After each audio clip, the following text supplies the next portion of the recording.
Good morning, everyone. This is Jeffe Kennedy, author of Epic Fantasy Romance. I'm here with my first cup of coffee. Today is, I didn't even sip, Jesus. Oh, and I need it too. Clearly, I need it. Today is Monday, February 27th. I'm almost done with February. Flew by. I feel like my camera's off. That's better. Before I got started this morning, I recorded me a TikTok video. Why do I have to say it in that voice? I don't know. It's just one of those things that tech ramp up, you always just feel like a dork doing it. So I did a little 60-second video reminding everyone, and I shall remind you, that the Orchid Throne is on sale for a couple more days, ebook for $3.99. So if this is like a bunged up copy, but look how pretty the font is. I still love that they gave it the silvery font. Yeah, and the crown. It's such a pretty cover. So Orchid Throne, you can get it for $3.99. If you go to my website, you can get paper copies from me, signed ones from the web store. The trilogy is complete. Second book, Fiery Crown. Third book, Promised Queen. If you've been listening for a long time, you know all this. But if you're new, this might be news. So it's slow burn, epic fantasy romance, right on brand. Same hero, heroine throughout. She is the queen of a paradisical island, holding on by her fingernails. He is a former slave, escaped, and who has started a rebellion. And they call him the Slave King. And she is enjoined by the tyrannical emperor to stop the Slave King at all costs. So she arranges to capture him with intent to execute, doing her job.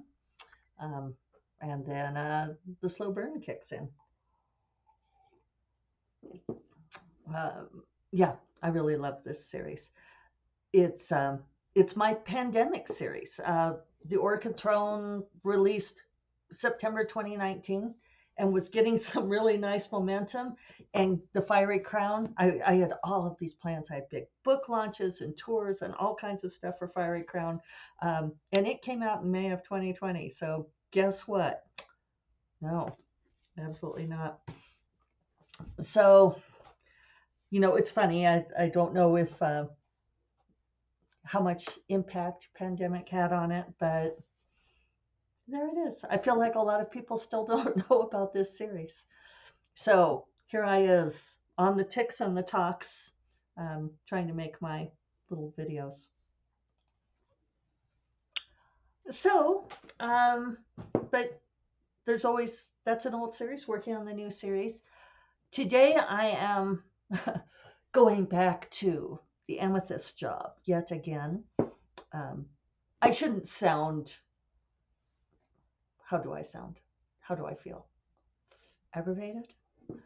I'm not. I need to, I feel like I'm never, ever, ever going to really dig into Rogue Familiar, but that's probably going to be the case until I get Amethyst Job out. For those of you who don't know, this is a new world, new series, and one that is going to my agent to go on submission to Trad. What? Cat is crying in the other room. Should we go see what he needs? Right, cat wrangling, part of the brand here at First Cup of Coffee. Stand by. Just for those of you who don't know, this is the troublemaker. This is Jackson.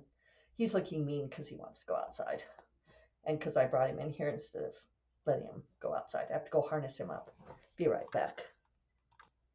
All right, what was I talking about before cats took over my life? Amethyst Job. So, and I apologize to those of you who aren't on video. I forget. Many of you only listen, which is perfectly fine.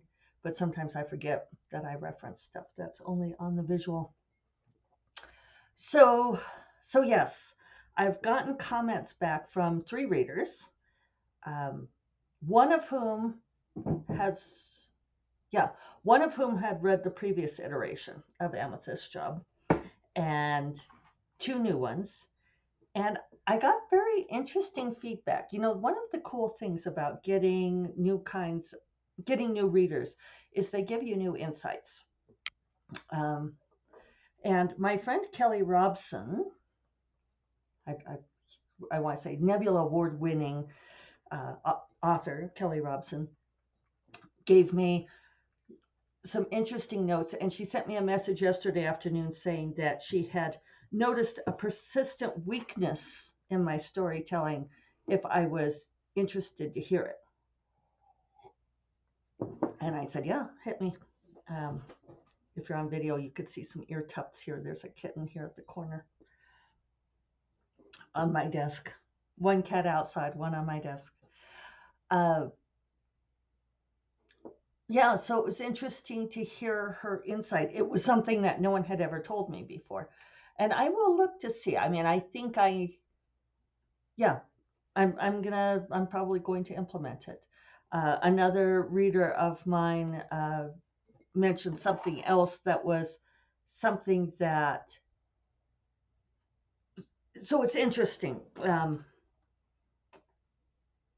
trying to think of how to explain this without going into the weeds, and maybe I have to go into the weeds. So, for instance, Jennifer Eastep is one of my readers. She sent me notes. She's read it twice for me. And Jennifer has a much more literal brain than I am, than I have. She is, comes out of like journalism, and she's very persnickety on details in a way I'm not, which makes her a great reader for me. When I read for her, I'm much more on the thematic side. So I think we make a good pairing that way. We don't read everything of each other's. And I think that's something I should clarify because I know many of you out there are interested in critique partners, beta readers, and so forth. I don't have anybody anymore who consistently reads everything I write at the revision place, uh, revision stage. I would say Assistant Corrine reads absolutely everything I write. She's the only one I know of. Maybe there are others of you out there, but I know Corrine has read absolutely everything, many of them more than once. Uh, but Jennifer, so she like tagged a line, and I'll pick this one because I think I'm going to end up taking it out, where one person says, um, you know, she's 17 months pregnant, which is a very me kind of joke. But Jennifer had tagged it on the first read and said, is she really 17 months pregnant? Do people in this world have gestations that long? And I kind of rolled my eyes at her. I'm like, no, Jennifer, it's a joke. It's a joke. But then my other friend, Alex, read it, and he said that he'd marked some places where he thought they marked metaphors. And I said, well, but, you know, I'm always arguing with copy editors about my metaphorical language. And he said, no, no, no, this isn't this. This isn't that. He said, and he picked out that 17 months pregnant line. He picked out another one that was the same one that Jennifer picked out. And he said, the thing is when it's a fantasy world and you're just now, it's brand new and you're working your way into it, you don't know if that kind of thing is a joke or if that's a world building detail. And I thought, oh, well, that kind of lit the light bulb in my head. So Jennifer picked out the exact same thing, but he explained it in a way that I understood. So I'll probably have to take out my cherished 17 months pregnant line. It's not that cherished. We talk about like kill your darlings, kill your babies. That's kind of it. Um, I think it can be misleading because a lot of times we feel like, well, they're not that cherished. It's not actually a darling or a baby, but it is something that you like and that amuses you and you want to keep it, and then you don't get to. And it's like, well, fine, fine. So it's interesting. I bring this up, I guess, because here I am working on my 64th published title, Rogue Familiar. It will be that if I ever fucking finish this book. I'm still a ways off. Um, who knows? Maybe Amethyst's job will be 65. Unlikely, because trad publishing deadlines are so much longer, or timelines are so much longer. But still, like how many books have I written now? And it's very interesting to get this kind of feedback um, from interesting people in my life that have new insights. And this is very important to me. We talk a lot about everybody needs to be edited. For many, many years, I was really rabid about that I need to be edited. I didn't want to become Anne Rice or Pat Conroy. And kind of to my chagrin, I no longer use a developmental editor for my indie stuff. Developmental editor or content editor, someone who helps shape the story and make it better. I did for a very long time. But there's a few things to this. First of all, if you are doing your job right, you learn every time that you get edited. So after you've written enough books, you kind of know what you need to do to fix it. And I realize this is somewhat in contradiction to what I was saying before, but stick with me. So I finally decided that, first of all, a developmental editor is expensive. It would cost me nearly $1,000, and it would add on a bunch of time. And maybe I should go back to that, but now when I'm squeaking past my deadlines,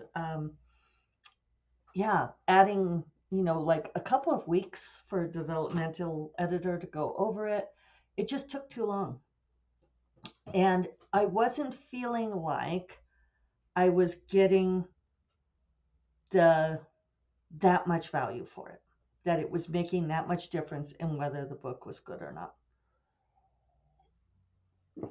So,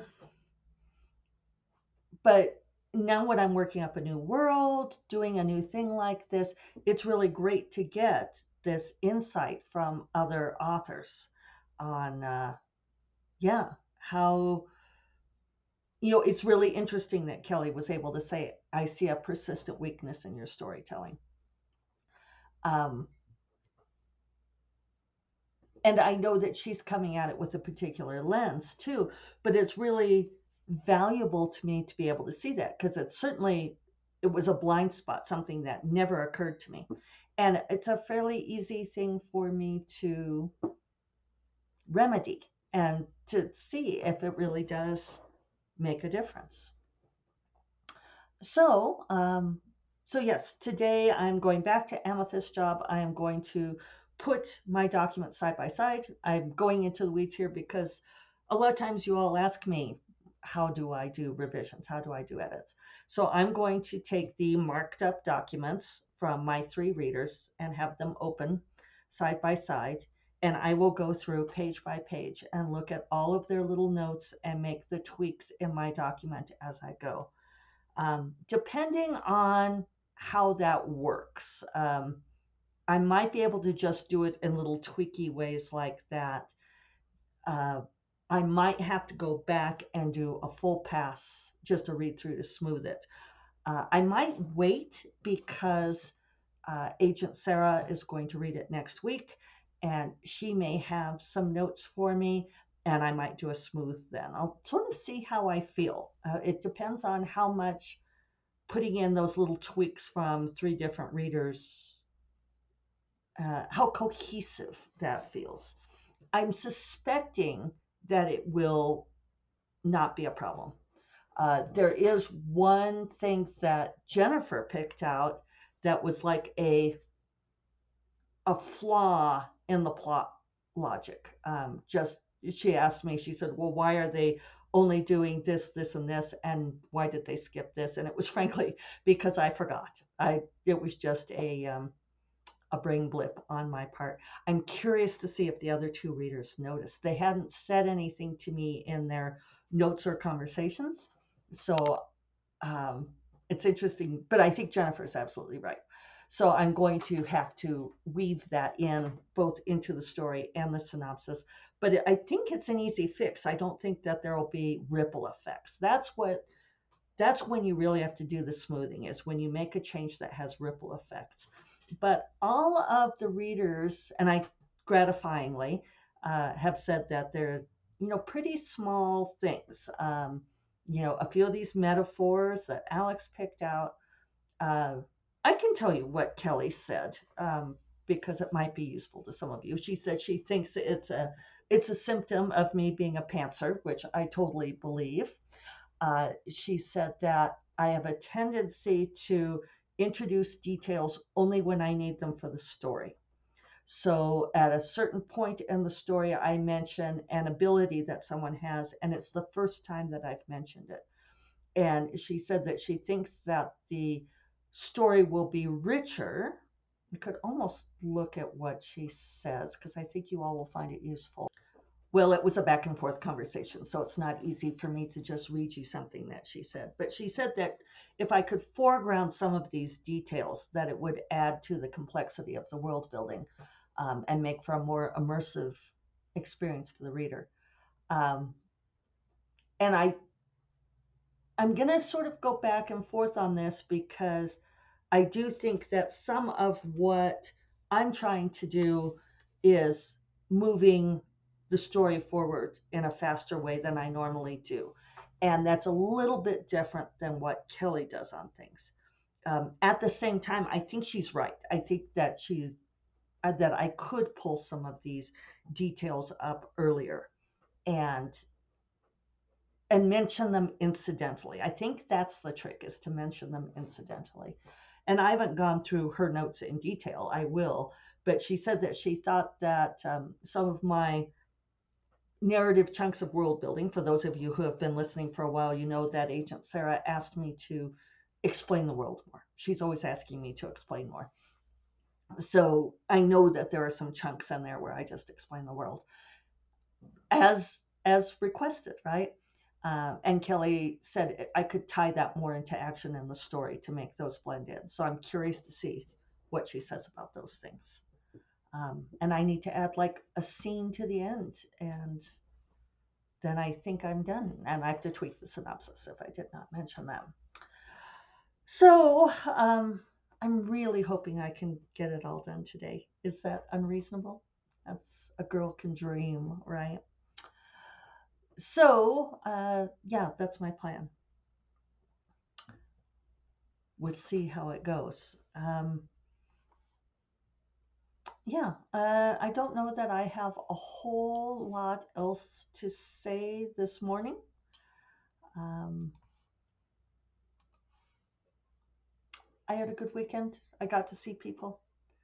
I got to do a read through rehearsal on doing the finalist announcements for the Nebula finalists. That will be next Tuesday. So stay tuned for that. Uh, if all goes well, little Killian here will have a role in the show as well. So on that note, I'm going to get to work. I hope you all are able to get to work today, working on the thing that you want to work on. I hope it's productive for you. I hope it goes smoothly. Those are the good wishes for today. And maybe tomorrow, who knows, I'll eventually talk about book boxes. So you all have a great Monday, and I will talk to you tomorrow. You all take care. Bye-bye.